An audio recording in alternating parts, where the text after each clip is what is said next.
Bien, vamos a continuar entonces donde habíamos dejado anteriormente.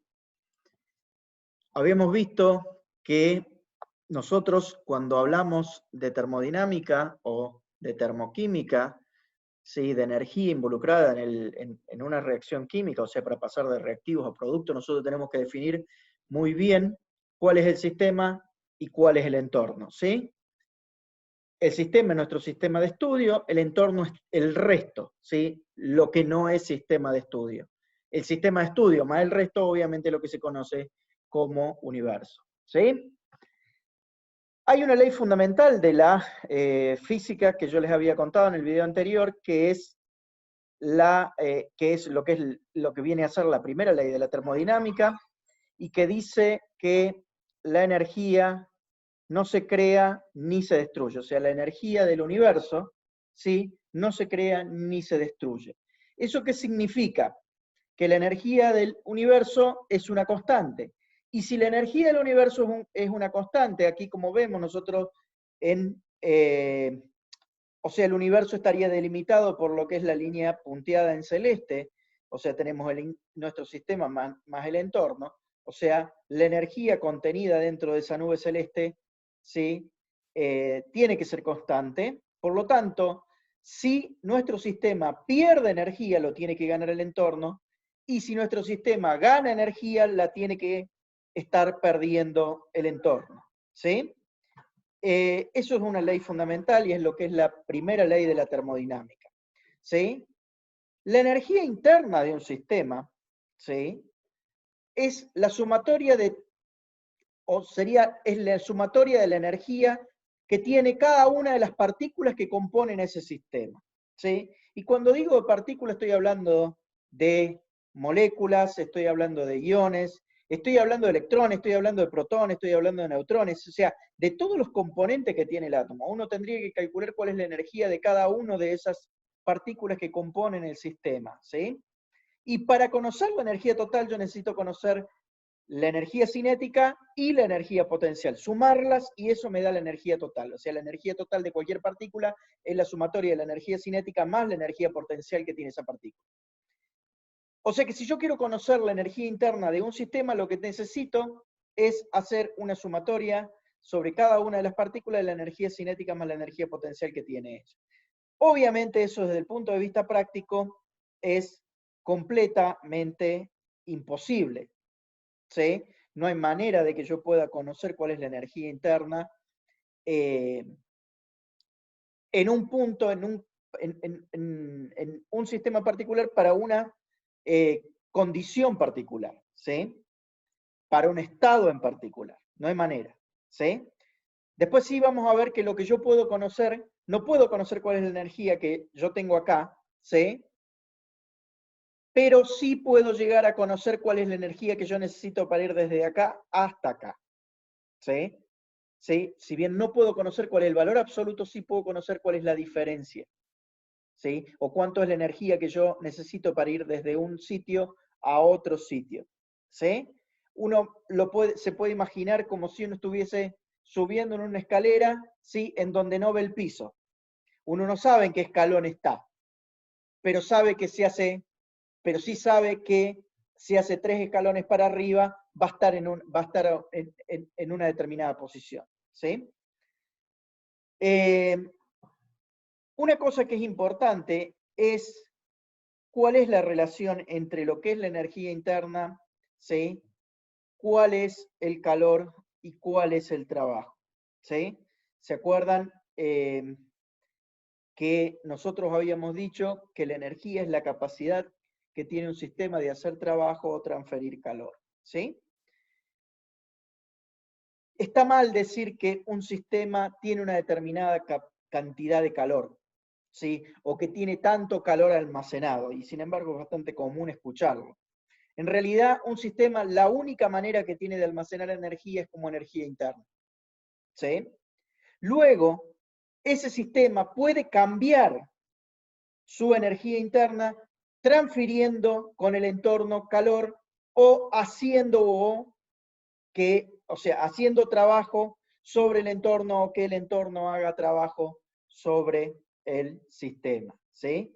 O sea, el calor y el trabajo únicamente intervienen para cambiar, ¿sí?, el estado de un sistema, cambiar la energía interna que tiene un sistema.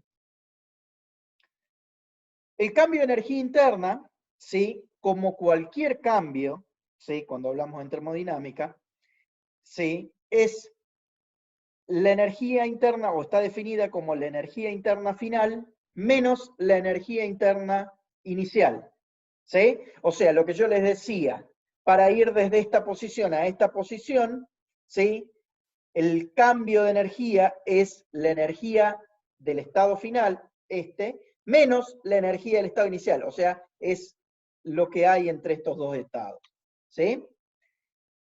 En los sistemas químicos, el cambio de energía interna, o sea, la diferencia de energía interna para ir desde un estado inicial a un estado final depende del tipo de partículas en que estemos hablando, ¿sí?, el tipo de molécula, el tipo de ion, el tipo de átomos, y de la temperatura a la cual transcurre ese proceso, ¿sí?, o esa reacción química.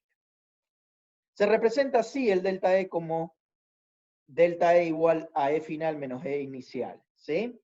Supónganse que ustedes tienen, ¿sí?, un sistema cuyo estado inicial tiene una energía interna mayor que el estado final. O sea, yo tengo que ir de un estado inicial que tiene una energía más grande que la del estado final, ¿sí? O sea que para ir desde aquí hasta aquí, yo necesito perder energía interna. El sistema necesita perder energía interna.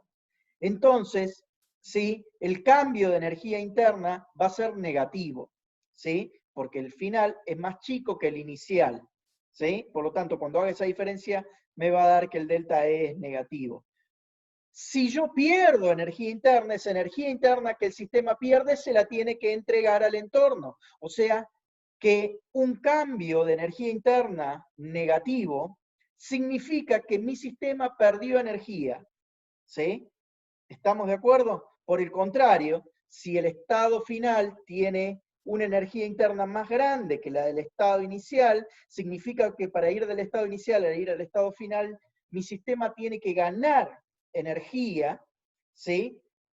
Cuando yo haga la diferencia entre el estado inicial y el estado final, como el estado final es más grande la energía que la del estado inicial, esa diferencia me va a dar siempre positiva, ¿sí? O sea que cuando el delta D sea positivo, significa que mi sistema ganó energía desde el entorno, ¿sí? ¿Se entiende? Eso es importante. Después vamos a retomar cómo es la cuestión de el cambio de energía, ¿sí? Cuál es la notación de signos en esto, ¿sí? ¿Qué ocurre? ¿Qué significa un signo positivo en delta E? ¿Qué significa un símbolo negativo en el delta E? En el calor, en el trabajo, etcétera, etcétera. Pero eso lo vamos a ver un poquito más adelante.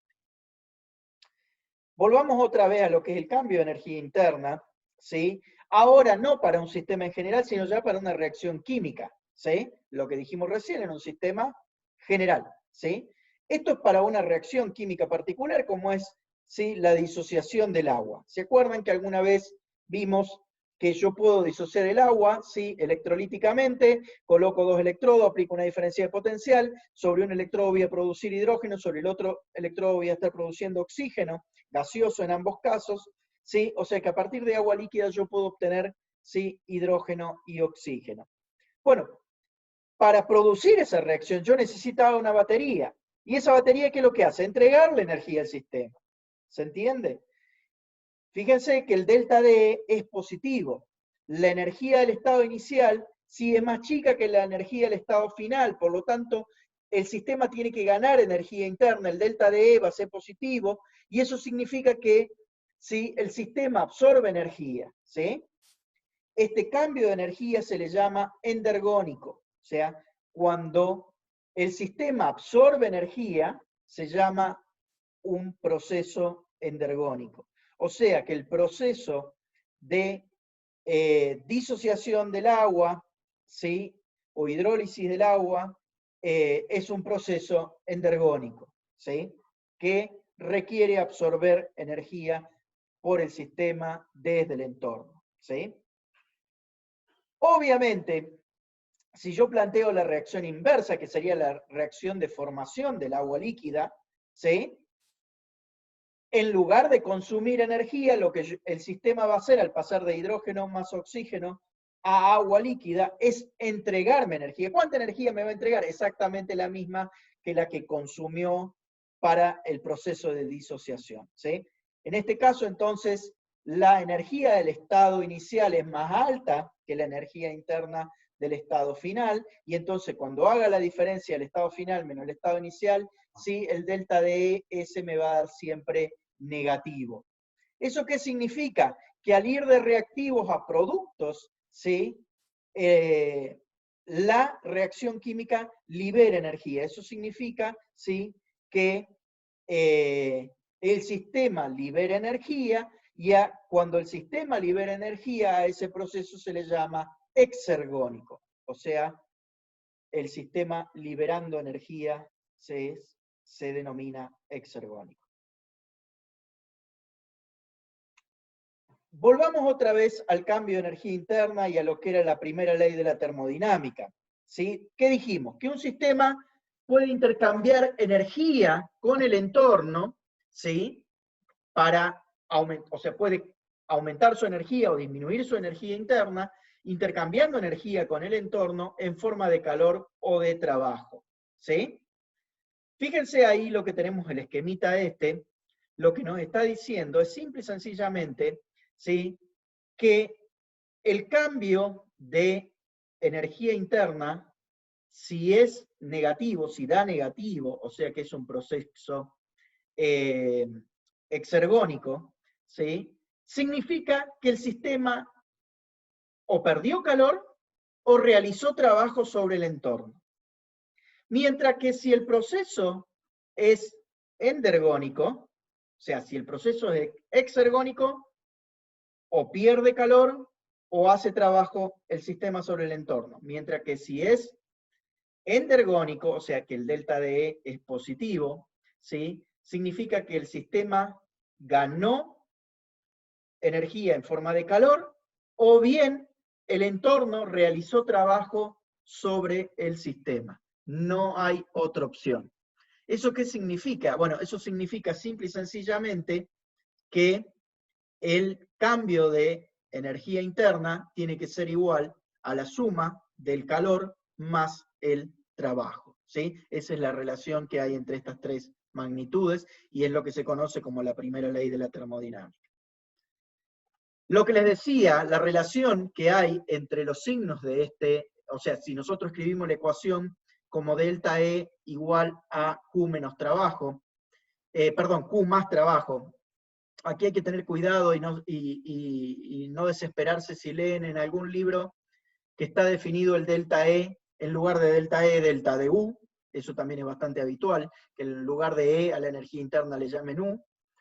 Que la definan como Q menos el trabajo. Eso los físicos en general la definen como Q menos trabajo. O sea que si uno lee un libro de termodinámica, lo más probable es que esté representado como delta de U, en general así lo hacen, igual a Q menos trabajo.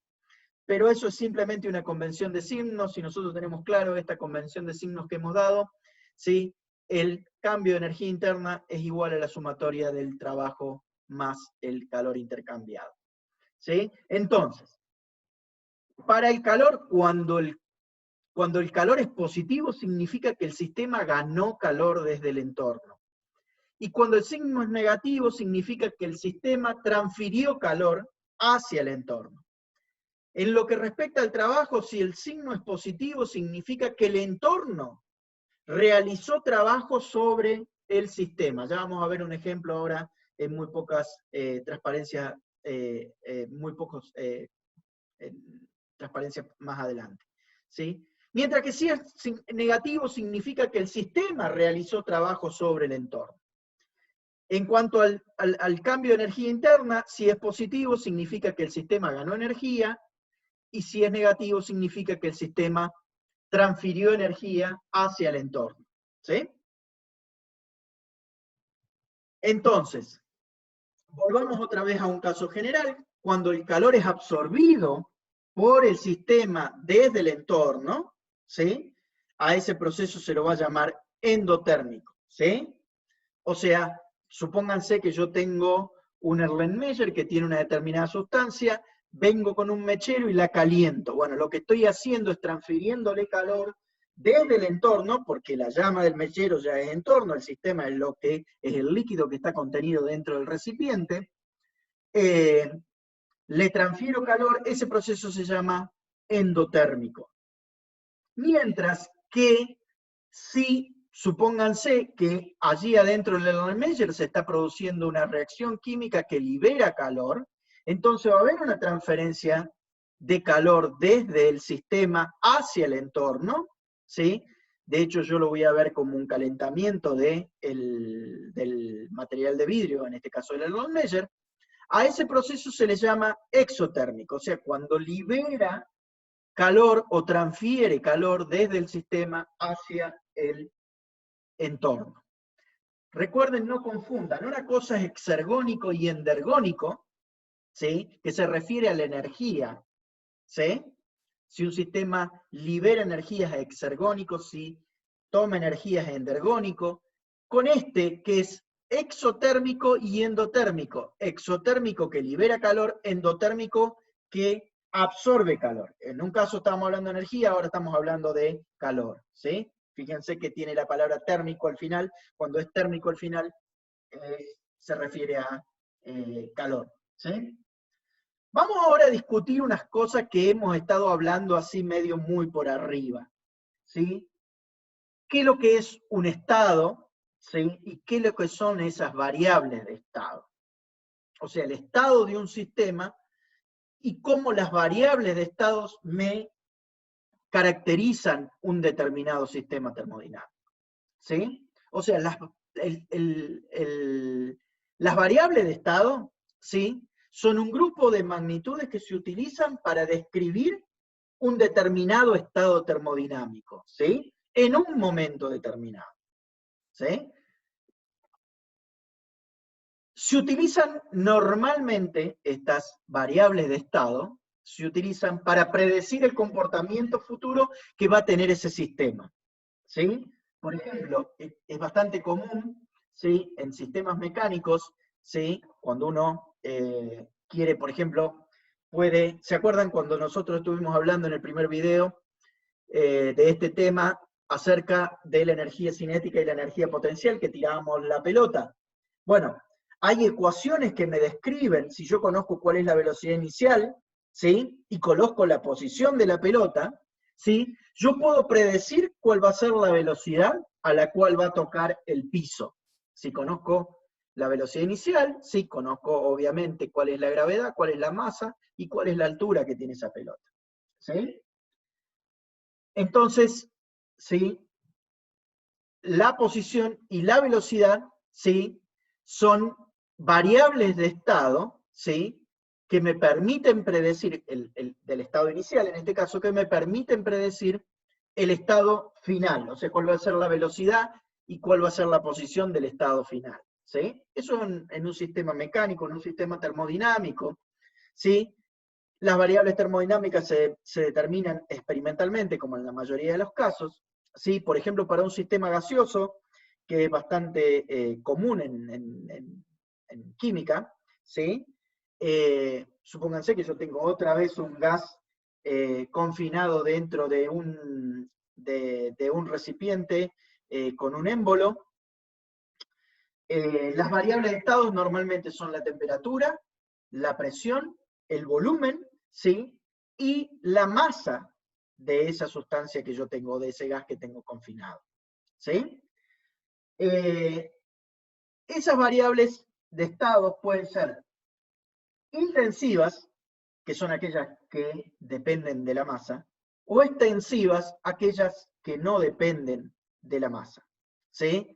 La densidad es una propiedad, por ejemplo, intensiva, característica, la temperatura, ¿sí?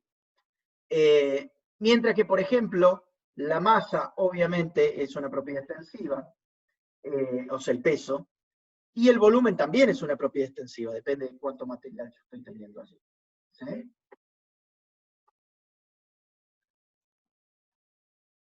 Cuando un sistema se encuentra en equilibrio termodinámico, sí, ya vamos a ver lo que significa que esté en equilibrio termodinámico. Básicamente que un sistema esté en equilibrio termodinámico significa que todas sus variables termodinámicas son constantes con el tiempo. ¿Sí? Cuando un sistema se encuentra entonces en equilibrio termodinámico, o sea que las variables de estado sean constantes, estas variables, ¿sí?, van a estar relacionadas mediante una ecuación que se llama ecuación de estado. ¿Sí? O sea, la ecuación matemática que relaciona entre sí a estas variables de estado, ¿sí?, cuando el sistema está en equilibrio, ¿sí?, se llama ecuación de estado. O sea, para un estado en particular, ¿sí?, en general cada sistema tiene una expresión matemática, ¿sí?, que describe a ese sistema. ¿Sí?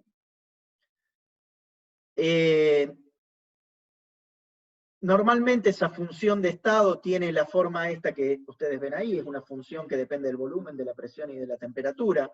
¿Sí? Por ejemplo, un caso que vamos a ver más adelante, cuando veamos el estado de agregación de la materia, vamos a demostrar que para un gas ideal, ¿sí?, su ecuación de estado es esa que ustedes ven allí, que la presión multiplicada por el volumen tiene que ser igual al número de moles de gas multiplicado por la constante universal de los gases, que es R, por la temperatura. ¿Sí?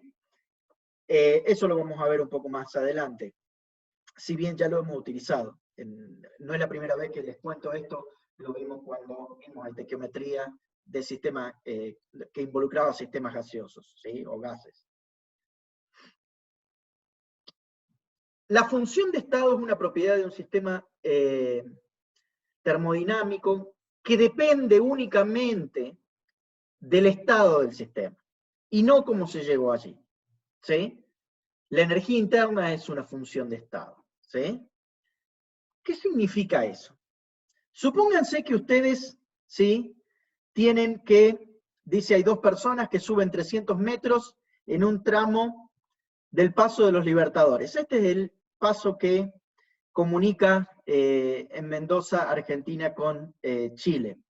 ¿Sí? Es el conocido como Paso de los Subida de los Caracoles. ¿Sí? Allí está el camino, hay dos personas, en ese tramo tienen aproximadamente 300 metros.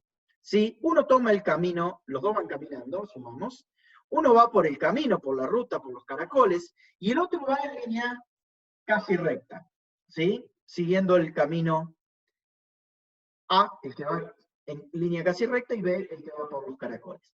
¿Sí? Evidentemente, ¿sí?, la altura es una función de estado para este sistema en particular.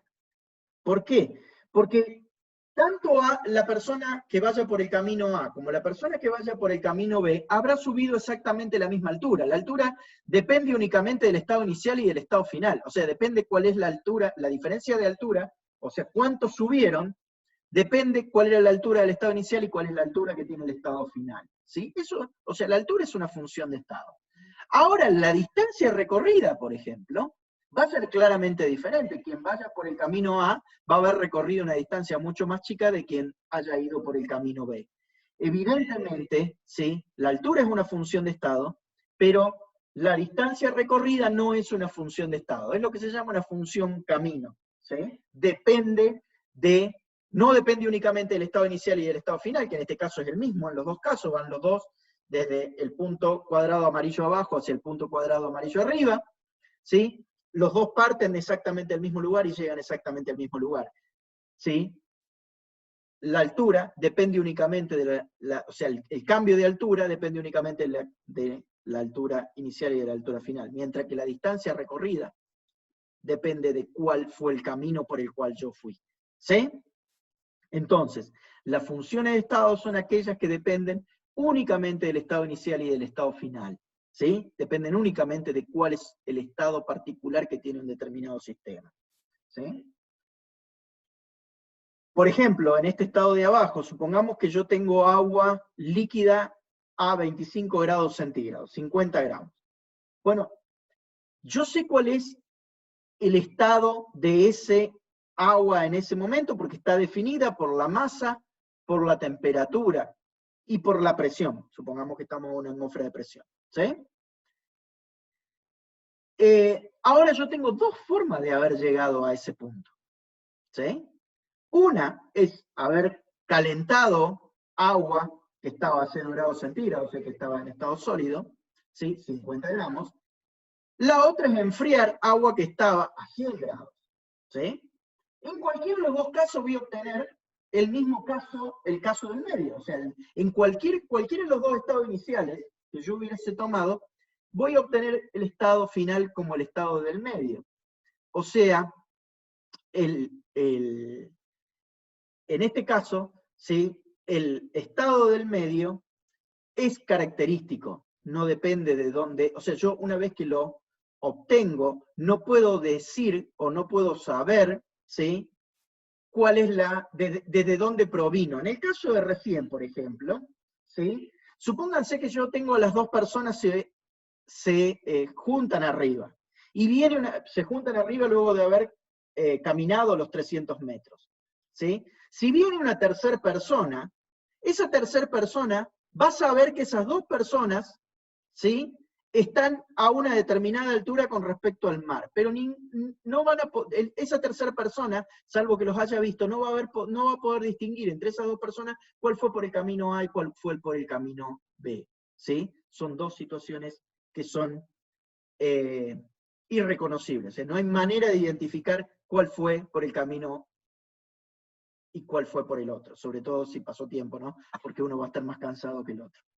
Pero en este caso es el ejemplo en el que realmente se puede ver claramente o entender cuál es la diferencia entre una función de estado y algo que no es una función de estado, lo que se llama una función camino. Bien. Fíjense que el cambio de energía interna, ¿sí? El cambio de energía es una función de estado, eso ya lo habíamos dicho anteriormente, depende únicamente del estado inicial y del estado final. Por eso es que yo puedo definir como característico un delta de E, ¿sí? Porque no necesito saber por dónde fue. ¿Sí? Si yo conozco la energía interna del estado inicial y del estado final, automáticamente conozco cuál es el cambio de entalpía. Pero fíjense que no es lo mismo con el calor y el trabajo. Tanto el calor como el trabajo no son funciones de estado, ya que depende de cuál fue el camino que se utilizó. Fíjense en el sistema que nosotros tenemos aquí a la derecha. Tenemos dos baterías. Supongamos que esas dos baterías tienen exactamente la misma carga. Significa que tienen la misma energía interna. ¿Sí? Las dos tienen exactamente la misma energía interna. Una se descarga a través de una resistencia, ¿sí? Básicamente, cuando uno hace pasar corriente a través de una resistencia, se disipa energía en forma de calor. ¿Sí? Esa resistencia se calienta, ¿sí? Y luego de un tiempo, la carga en esa batería se habrá consumido, o sea, la energía interna habrá bajado a cero, o a casi cero, la situación de la batería descargada. ¿Sí? En realidad siempre hay energía interna, nunca va a llegar a ser cero, ¿sí? Digamos, batería cargada, batería descargada. La otra batería, la descarga, que es idéntica, que tiene la misma energía interna inicial, o sea, el estado de carga es exactamente la misma, la descargamos pero haciendo funcionar un ventilador. ¿Sí?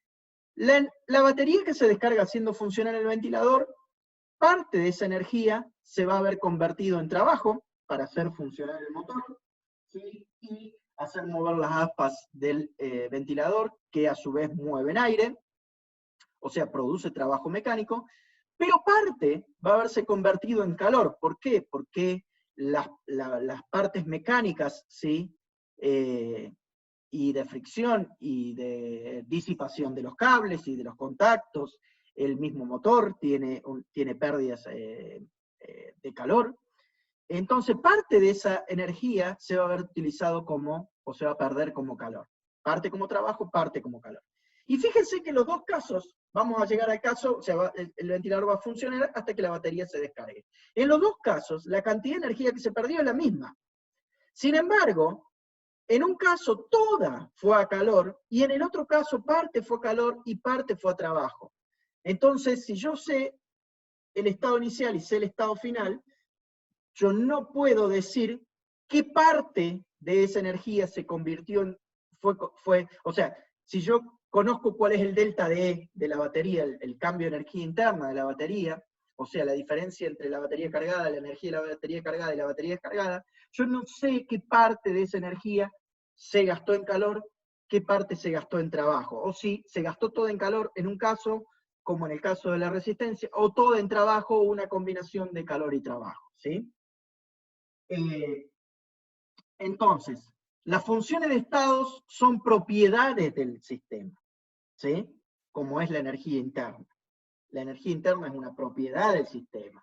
Mientras que las funciones que no son de estado, las funciones que se llaman de camino, ¿sí? Representan procesos en los que las funciones de estados van a cambiar, ¿sí? Por ejemplo, el calor y el trabajo. Vamos a volver a ver nuevamente algo que ya vimos, que es el trabajo, presión, volumen, que es el único proceso que puede ocurrir, es el único tipo de trabajo que se puede producir en un sistema químico, ¿sí? Supónganse de nuevo que tenemos un gas que está encerrado dentro de un recipiente, que tiene un émbolo que es móvil, y que ese émbolo, digamos, no tiene fricción. Estamos afuera, hay una presión externa, que supongamos es la presión atmosférica que empuja el émbolo hacia abajo y que no deja que el émbolo se vaya para arriba. Si yo ahora le entrego calor, si caliento ese gas con una fuente externa, si el sistema va a absorber calor, ¿sí? Si absorbe calor, el calor va a ser positivo, ¿sí? Y cuando el sistema gaseoso absorbe calor, si la presión externa es constante, como en este caso, que es la presión atmosférica, lo que va a ocurrir va a aumentar la presión dentro del recipiente, ¿sí? Porque aumenta la energía cinética que tienen las partículas, la cantidad de choques por unidad de área se hace más grande, y por lo tanto la presión sobre el émbolo, la superficie del émbolo se hace más grande, lo que hace que el émbolo se eleve. Dicho de otra manera, el gas se expande, ¿sí? Si el gas se expande, ¿sí? El trabajo realizado era igual a la presión interna multiplicado por el delta de volumen, eso lo habíamos visto. Pero si el émbolo está quieto, está en una posición de equilibrio, significa que la presión externa es exactamente la misma que la presión del gas desde adentro. Por eso es que el émbolo está quieto. Si la presión fuese más grande, el émbolo subiría. Si la presión externa fuese más grande que la presión interna, o sea, la presión del gas, el émbolo bajaría. Si está fijo, es porque las dos presiones son iguales, ¿sí? Entonces, el trabajo es igual a la presión del gas multiplicado por el cambio de volumen. Pero la presión del gas es exactamente la misma que la presión externa, pero cambiada de signo.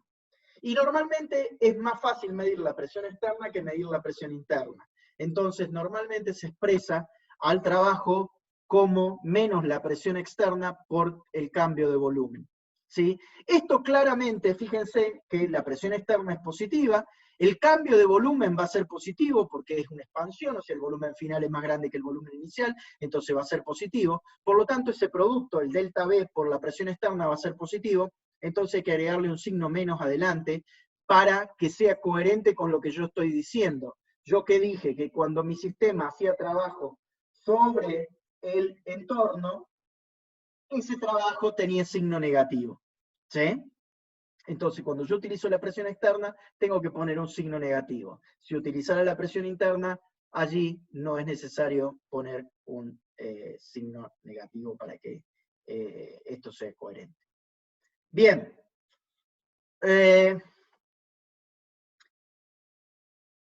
Nuevamente, les quería mostrar en este caso cómo era la cuestión de los signos para que fueran, para que quedara bien claro, pero creo que con esta transparencia ha quedado bastante claro.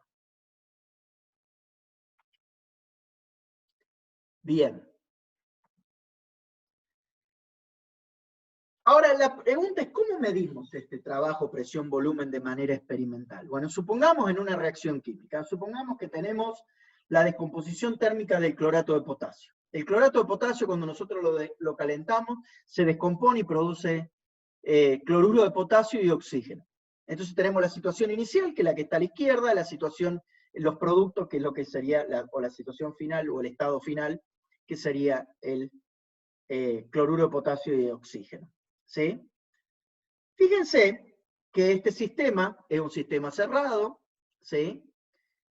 Que permite, que tiene un émbolo sin fricción a presión atmosférica, o sea que a medida que yo vaya produciendo moléculas de oxígeno, lo que va a hacer es que dentro del recipiente empiece a aumentar la presión, y lo que va a ocurrir es que el émbolo se va a empezar a elevar, ¿sí? Entonces yo puedo calcular ese trabajo si mido el cambio de volumen, ¿sí? Fíjense, o mido el cambio de altura del émbolo. El trabajo es igual a fuerza por distancia, ¿sí? La fuerza es igual a la presión interna, ¿sí? Multiplicada por el área del émbolo, ¿se acuerdan que ya lo habíamos visto? Y multiplicado, la distancia, digamos, es lo que se movió el émbolo. Y el émbolo se movió a una distancia h, supongamos. La diferencia entre la altura del estado inicial y la altura del estado final. El área multiplicado por la altura, eso es lo que es el cambio de volumen, ¿sí? O sea, el trabajo es igual a P por delta de B, o lo que es lo mismo, el trabajo es igual, si ponemos presión externa, o sea, presión atmosférica menos la presión atmosférica, es multiplicado por el cambio de volumen, ¿sí? O sea que si nosotros medimos el cambio de volumen, conocemos la presión externa, nosotros podemos saber cuál es el trabajo que hizo mi sistema sobre el entorno, ¿sí? Ese es un ejemplo un poco sofisticado de cómo uno podría hacer para medir el trabajo, presión, volumen que un sistema realiza sobre el entorno. Bueno, volvamos a la primera ley de la termodinámica, que decía que el delta D es igual a Q más trabajo. Pero ahora, supongamos que como dijimos, el único trabajo posible es el trabajo presión-volumen. El trabajo presión-volumen es igual a menos la presión externa multiplicado por el cambio de volumen, ¿sí? Por delta de B, ¿sí? Fíjense que hay dos situaciones acá. ¿Qué pasa si yo realizo un proceso a volumen constante? ¿Sí? Supónganse que yo tengo un estado inicial, ¿sí? Un estado final, ¿sí? En donde el estado inicial tiene una energía interna más alta que el estado final, o sea que mi sistema va a perder energía al pasar del estado inicial al estado final, o sea, va a ser un proceso exergónico, ¿sí? Fíjense qué pasa si yo lo hago volumen constante. El delta D, ¿a qué es igual? Al calor absorbido menos la presión externa multiplicado por el cambio de volumen. Pero si lo hago volumen constante, el cambio de volumen es cero. El delta de B es cero. La presión externa multiplicada, o sea, cualquier número multiplicado por cero da cero. O sea que en realidad el delta D va a ser igual al calor medido al pasar desde el estado inicial al estado final. ¿Sí? No hay trabajo posible. El trabajo va a ser cero si el volumen es constante. ¿Sí? Entonces, para todo proceso a volumen constante, ¿sí? El trabajo es cero, por lo tanto, el cambio de energía interna es igual directamente al calor medido a volumen constante. ¿Sí? O el calor intercambiado entre el sistema y el entorno. O sea que el calor medido a volumen constante es una función de estado, porque el cambio de energía interna es una función de estado, ¿sí? Por lo tanto, el calor medido a volumen constante también tiene que ser una función de estado. En el otro caso, la otra posibilidad es que en lugar de trabajar a volumen constante, trabajemos a presión constante. Eso es mucho más habitual y es mucho más fácil de realizar en un laboratorio, porque nosotros trabajamos a presión atmosférica, entonces los reactivos y los productos están siempre a la misma presión, ¿sí? O incluso si trabajamos dentro de un recipiente cerrado, ¿sí? Como puede ser, no sé, un autoclave, por ejemplo, también los reactivos y los productos están a la misma presión. Entonces, trabajar a presión constante es mucho más común que trabajar a volumen constante. Supónganse que ahora realmente se puede estar haciendo trabajo porque puede haber un cambio de volumen producto de una expansión o de una compresión, ¿sí?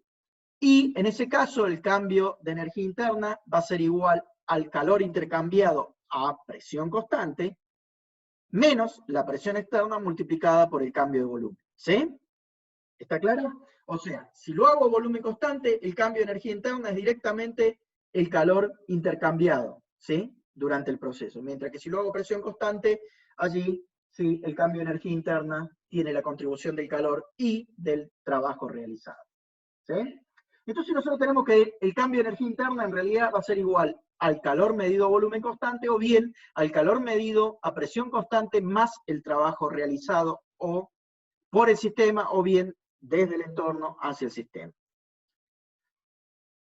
O sea que QB, o sea, el calor medido a presión constante y el calor medido a volumen constante, sí o sí tienen que ser diferentes, a menos que el trabajo valga cero. ¿Sí? Bien, entonces nosotros sabemos que el trabajo medido a presión constante, ¿sí? Es igual a la presión externa menos la presión externa multiplicado por el cambio de volumen, ¿sí? O sea, el trabajo medido a presión constante sería el trabajo medido en el ejemplo que vimos recién del clorato de potasio, de la descomposición del clorato de potasio, donde la presión externa era la presión atmosférica, ¿sí? Y es constante, ¿sí? Nosotros estamos en un lugar físico, por lo tanto, en ese lugar, en ese momento, ¿sí? La presión atmosférica es constante. El cambio de energía interna es igual al calor medido a volumen constante, ¿sí? Por lo tanto, nosotros podemos escribir, ¿sí? Que el cambio de energía interna es igual, ¿sí? Al calor medido a presión constante menos la presión multiplicada por el cambio de volumen, ¿sí? Simplemente lo que yo hice fue reemplazar, ¿sí? Trabajo por presión por delta de B, todo eso negativo, ¿sí? Reemplazar en la ecuación de arriba, ¿sí?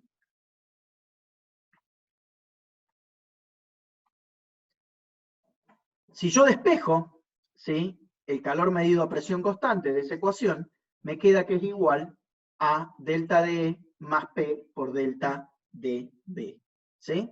Aquí es importante, vamos a definir una nueva magnitud, ¿sí? Así como nosotros tenemos la energía interna, ¿sí? Vamos a definir una nueva, lo que les decía, una nueva magnitud que se llama entalpía, ¿sí? La entalpía se define como la sumatoria de la energía interna más el producto de la presión por el volumen. O sea, viene definida así. O sea, H, que sería la entalpía, es igual a la energía interna más el producto de la presión por el volumen. O sea, el cambio de entalpía, ¿sí? Va a ser la entalpía del estado final menos la entalpía del estado inicial. ¿Y eso qué va a hacer también? Y bueno, va a ser el cambio de energía interna y el cambio de P por B. El delta de P por B en realidad se puede matemáticamente, o sea, delta de P por B es igual a P por delta de B más B por delta de P, ¿sí? Eso hay que saber un poco de matemática, pero es así. Créanme que es así. O sea, el delta de P por B en realidad es igual a P por delta B más B por delta de P, ¿sí? Si nosotros trabajamos a presión constante, ¿sí? Si trabajamos a presión constante, fíjense que el último término, B por delta de P, va a desaparecer porque delta de P es 0. Entonces me va a quedar que delta de H es igual a delta de E más P por delta de B, ¿sí? ¿Estamos de acuerdo? Ahora comparemos nosotros esta ecuación con la ecuación del calor medida a presión constante. Son idénticas, ¿verdad? ¿Sí? O sea que el delta H, el cambio de entalpía, ¿sí? Es igual al calor medido a presión constante. ¿Sí? ¿Se acuerdan? El cambio de energía interna, ¿sí? Es igual al calor medido a volumen constante. El cambio de entalpía es igual al calor intercambiado en el proceso medido a presión constante. O sea que si yo mido para una reacción química, supónganse, que va de reactivos a productos, mido el calor intercambiado a presión constante, en realidad lo que estoy midiendo es el cambio de entalpía, mientras que si lo hago a volumen constante, lo que estoy midiendo es el cambio de energía interna que está ocurriendo durante ese sistema. Ya vamos a ver por qué es que elegimos el calor, porque el calor es algo que se puede medir. Después ya vamos a ver cómo se puede medir.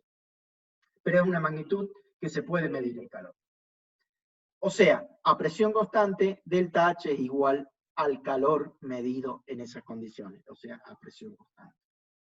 O sea, una cosa importante que me olvidé decirles, la entalpía también, al igual que la energía libre, es una función de estado. Entonces, habíamos visto que cuando el calor es absorbido por un sistema desde el entorno, a ese proceso se lo llamaba endotérmico, ¿sí? Supongamos que nosotros queremos fundir agua que está sólida, o sea que supónganse que estamos a 0 grados centígrados, pero en estado sólido, y queremos llevar a agua a 0 grados centígrados, pero en estado líquido, ¿sí? Para eso le tenemos que agregar calor, ¿sí? Eso significa que el sistema absorbe energía en forma de calor, ¿sí? A ese proceso se lo llama endotérmico, ¿sí? O sea, si la entalpía, ¿sí? Si la entalpía del sistema luego de la reacción es más grande que la entalpía del sistema antes de la reacción, ¿sí? El cambio de entalpía va a ser positivo y ese proceso, o sea, va a requerir un ingreso de calor medido a presión constante desde el entorno. Ese proceso se lo llama endotérmico. Por el contrario, si lo que nosotros queremos pasar es de agua líquida a 0 grados centígrados a agua sólida a 0 grados centígrados, lo que nosotros tendremos que hacer es extraer calor desde el sistema, ¿sí? ¿Por qué? Porque la entalpía del sistema inicial, ¿sí? Es más alta que la entalpía del sistema final, por lo tanto tengo que perder entalpía. La entalpía, recuerden nuevamente, es el calor medido a presión constante, o sea que si yo mido el calor intercambiado en ese proceso a presión constante, lo que yo voy a estar midiendo es en realidad la entalpía, y lo que voy a estar midiendo es una magnitud que va a ser negativa, ¿sí? Bueno, vamos a ver ahora qué se entiende por la entalpía de reacción, ¿sí? Nosotros ¿qué vimos? Que cuando se produce un enlace químico, ¿sí? Los átomos se unen para tener menor energía, ¿sí? Si ocurren espontáneamente es porque tienen menor energía que los átomos que están separados. Durante una reacción química, ¿sí? ¿Se acuerdan ustedes que pasa de todo? ¿Sí? Se rompen enlaces químicos, se forman enlaces químicos, es toda una mezcla de eso, ¿sí? Por ejemplo, en el ejemplo que tienen ahí abajo, ¿sí? Es la adición de hidrógeno, la hidrogenación de un alqueno. Se tiene que romper el doble enlace carbono-carbono y el enlace simple hidrógeno-hidrógeno, y se van a formar un enlace simple carbono-carbono y dos enlaces simples carbono-hidrógeno. Después ya vamos a ver que nosotros hasta incluso podemos asignar un valor de energía a cada uno de esos enlaces químicos y de esa manera estimar un cambio de entalpía para esa reacción. Bueno, pero lo importante es que durante una reacción química hay una sucesión de formación, ruptura de enlaces entre reactivo y producto. ¿Sí? Evidentemente, a menos de que justo la energía necesaria para romper los enlaces que se requieren romper sea exactamente la misma que la energía que liberan los enlaces que se forman, ¿sí? A menos que ocurra eso, que sería muy raro, ¿sí? Va a haber un cambio de energía al pasar de reactivos a productos, va a haber una variación, ¿sí?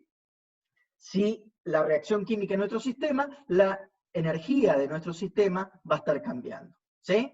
El calor absorbido o el calor liberado, ¿sí?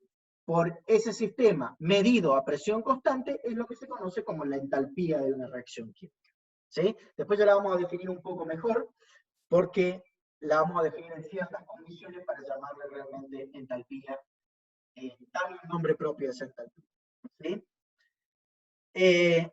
Entonces, el cambio de entalpía sería la entalpía de los productos menos la entalpía de los reactivos.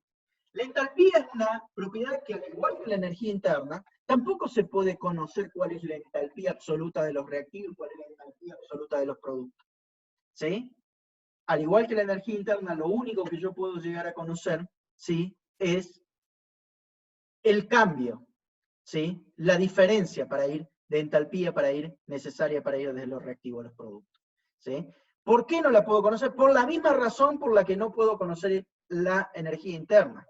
¿Sí? Para conocer la entalpía, como la entalpía está definida en función de la energía interna, tendría que conocer la energía interna. Y la energía interna, ya lo discutimos, no se puede conocer para un estado en particular. Yo solamente puedo conocer el cambio de entalpía. ¿Sí? Entonces, conclusión, siempre que ocurra una reacción química va a haber un cambio de energía asociado a ese proceso, salvo que dé, como les contaba hace un rato, la casualidad de que la energía de los enlaces que yo necesito romper en los reactivos sea exactamente la misma que la de los enlaces, la energía que me liberan los enlaces formados en los productos, pero sería realmente una casualidad muy, muy grande. Normalmente no ocurre.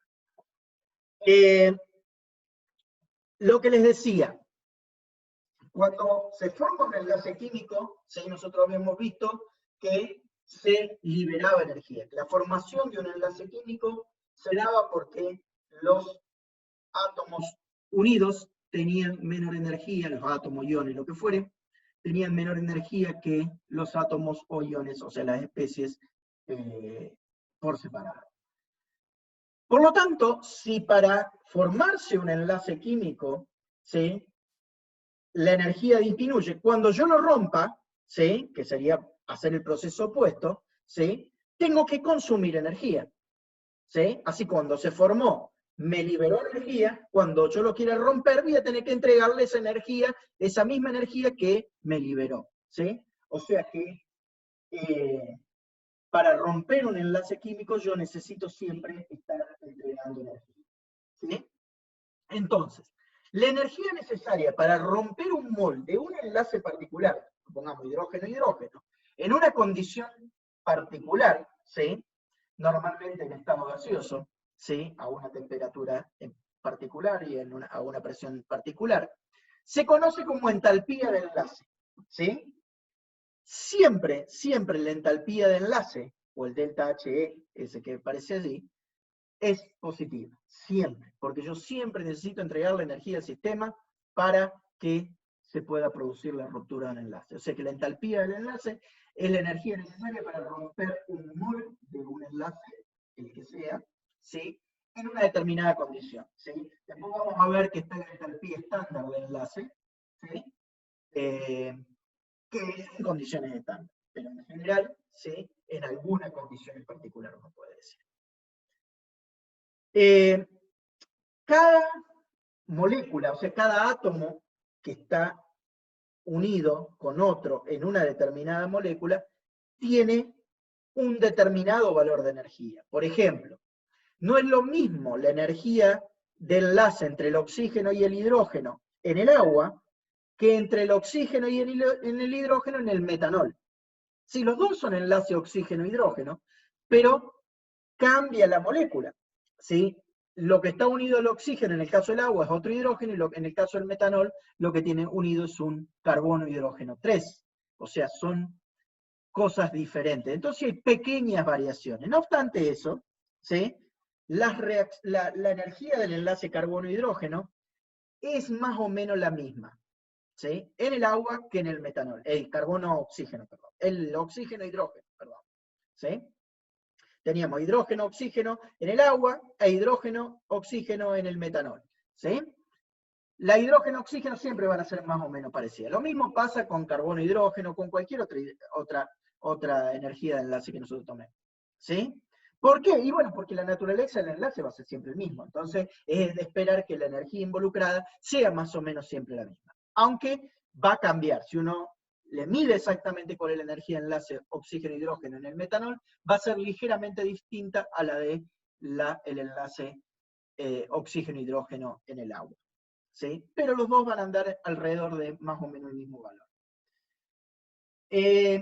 Otra cosa que es en general así, es por ejemplo que los enlaces entre átomos que son simples, en general requieren para romperlos menos energía que un enlace doble, y los enlaces dobles menos energía que un enlace triple. El mejor ejemplo de eso es el enlace carbono-carbono.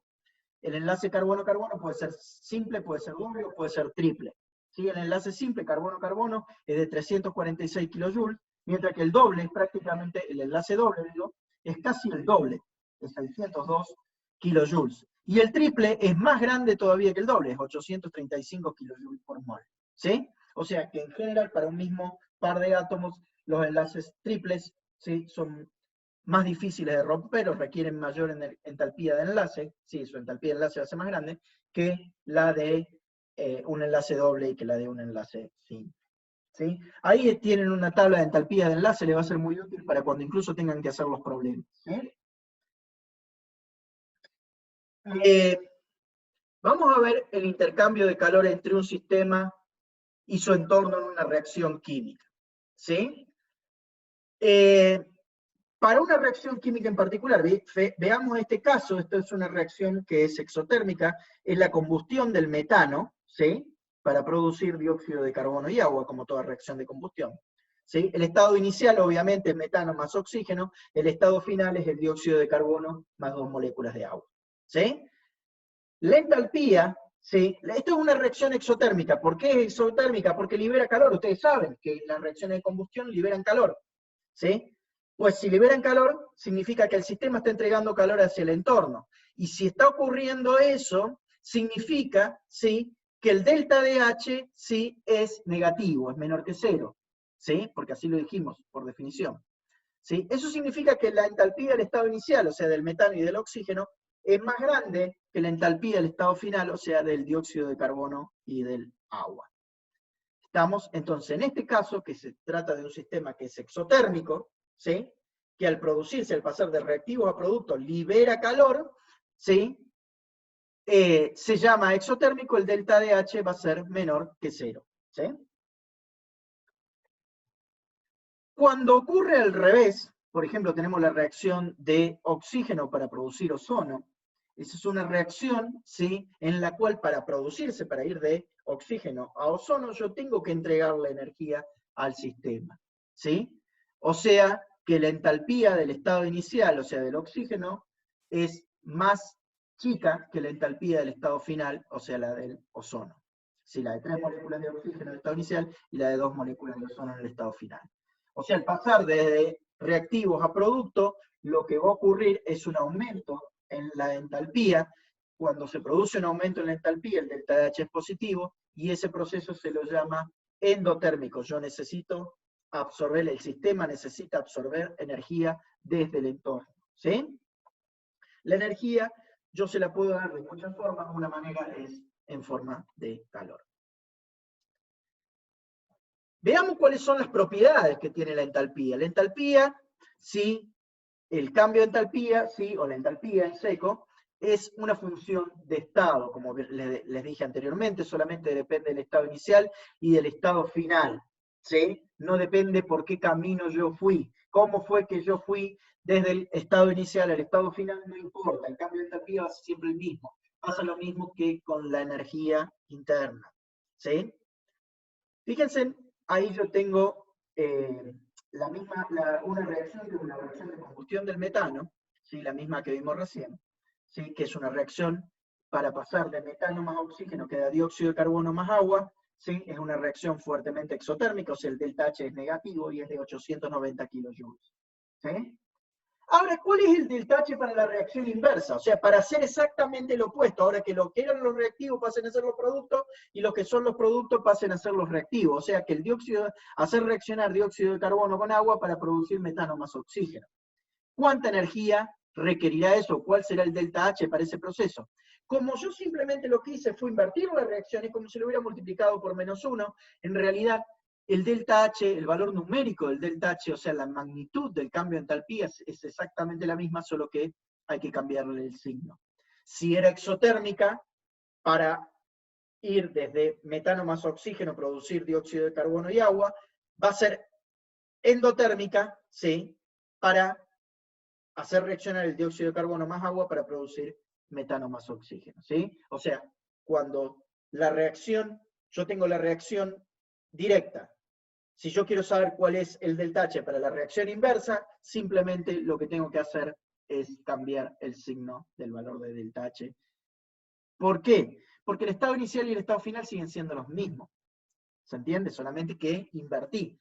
el que era inicial ahora es final, y el que era final es inicial. O sea que el valor numérico no puede cambiar, lo único que cambia es el signo. Una cosa muy importante es que el delta H depende del estado termodinámico de los reactivos y los productos. Y acá es sumamente importante, porque esta es la razón por la cual a la ecuación química hay que ponerle en qué estado de agregación tiene cada una de las sustancias que intervienen. No es lo mismo tener oxígeno gaseoso que tener oxígeno líquido, metano gaseoso que metano líquido. La energía necesaria para producirlo es distinta, ¿sí? Tampoco es lo mismo si el oxígeno, o sea, si esta reacción se produce a 25 grados centígrados que si se hace 100 grados centígrados. O si se hace a una atmósfera de presión o a 100 atmósferas de presión. ¿Se entiende? La energía involucrada en el proceso de pasar de reactivos a productos va a ser diferente, ¿sí? Entonces, si yo tengo que definir un cambio de entalpía para una determinada reacción, sí tengo que poner cuáles son los estados de agregación que tienen cada una de las sustancias que intervienen en la reacción, o sea, cada uno de los reactivos, cada uno de los productos, y fijar temperatura y presión, ¿sí? En esas condiciones yo realmente puedo estandarizar, ¿sí?, un valor de delta H para una determinada reacción. Finalmente, la entalpía es una propiedad extensiva, o sea, depende de la masa. Y eso ustedes lo saben, ¿sí? Es bastante intuitivo. No es lo mismo si yo quemo, ¿sí?, 1 gramo de metano, o sea, le prendo fuego, ¿sí?, la cantidad de calor que va a producir. Si yo tengo una garrafita chiquita, ¿sí?, supónganse que tiene metano, ¿sí?, de esas que son para camping, que si yo tengo un Zeppelin que tiene 200 litros de metano. La cantidad de calor que va a producir la garrafita chiquita va a ser muy inferior a la cantidad de calor que va a producir, ¿sí?, la cantidad de metano que hay adentro de 200 litros. ¿Por qué? Porque en un caso tengo más metano que en el otro. Entonces, ¿sí?, la cantidad de calor producido va a ser diferente, o sea, va a ser directamente proporcional a la masa de metano que yo tenga allí. Si duplico la cantidad de metano, el delta H va a ser el doble, si lo triplico va a ser el triple, y así sucesivamente. Veamos esto último, y con esto terminamos este video, después nos va a quedar ver la última parte. Y es que cuando nosotros escribimos una reacción química, por ejemplo, la reacción de la termita que vimos en el otro video, que vimos el video de cómo se producía la reacción, que es fuerte exotérmica, fíjense, libera, o sea, reaccionan 2 moles de aluminio sólido con 1 mol de óxido férrico sólido para producir 2 moles de hierro. Bueno, aquí está sólido, tendría que chequear si el valor ese corresponde, los 851,5 kilojoules, corresponden a hierro sólido o hierro líquido. Me parece que es hierro líquido, pero tengo que chequearlo. Más el óxido de aluminio, ¿sí? Pero eso produce también calor. Produce 851,5 kilojoules.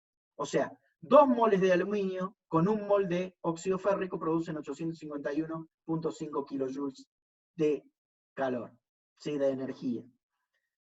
Si yo quiero expresar ese valor por mol de óxido férrico, ¿sí?, como reacción únicamente 1 mol de óxido férrico, serán 851,5 kilojoules por mol de óxido férrico. Pero ahora, si yo lo quisiera expresar como el calor liberado por mol de aluminio, como lo que reaccionan son 2 moles de aluminio para producir 851, 1 mol de aluminio va a ser la mitad de eso, va a producir la mitad. O sea que yo puedo decir que el delta H para esa reacción es menos 425,8 kilojoules por mol de aluminio. Y en los dos casos está bien. ¿Se entiende? Está bien. Entonces, cuando uno pone un delta H, ¿sí?, si no pone nada por mol de quién es, uno entiende que es el calor liberado para esa reacción tal cual está escrita, ¿sí?, tal cual está balanceada. Ahora, si pone por mol de reactivo o por mol de producto, bueno, es por cada mol de ese consumido, de ese reactivo consumido, o por cada mol de ese producto producido. ¿Estamos? Bueno, esto es todo por ahora. Continuamos en el próximo video con termoquímica.